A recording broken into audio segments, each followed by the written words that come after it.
मी प्रशांत अंबादास भालेराव, शिवसेना उद्धव बाळासाहेब ठाकरे पक्षाच्या वतीने राजसाहेब मनसे यांच्या वतीने मला अधिकृत उमेदवारी दिलेली आहे। माझ्यासोबत चित्राताई ढिकले, संजूभाऊ ढिकले, हे सर्व आम्ही प्रामाणिक उमेदवारांनी एकनिष्ठ शिवसैनिकांना तो पक्षाने निष्ठावंत कार्यकर्त्यांना तो विश्वास देऊन मला जे अधिकृत उमेदवारी दिली त्याबद्दल मी सर्वांचा ऋणी आहे।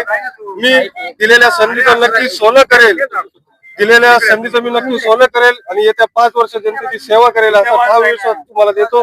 थांबतो। जय हिंद, जय महाराष्ट्र। मतदारांच्या अशा कोणते प्रश्न घेऊन आपण या निवडणुकीच्या रिंगणात भयमुक्त, समस्यामुक्त प्रभाग मला करायचा आहे आणि जे गार्डन, लाईट, पाणी, रस्ते या तो सुविधा मूलभूत गरजा आहेत, या सुविधा मी करणारच आहे। परंतु भयमुक्त, समस्यामुक्त प्रभाग आणि युवा पिढी आणि महिलांसाठी मला पोलीस चौकी असं सीसीटीव्हीचं जाळे निर्माण करायचं आहे, असे मला काम करायचं आहे। फक्त मला तुम्ही संधी द्या एवढीच विनंती करतो। जय महाराष्ट्र।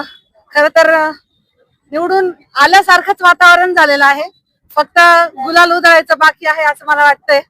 कारण की हा जनतेचा उत्स्फूर्त प्रतिसाद आहे आणि लक्षात ठेवा, कितीही पाऊस येऊ द्या पैशाचा, पण या धनशक्ती पुढे ही जनशक्तीच निवडून येणार आहे, जनशक्तीचाच विजय होणार आहे।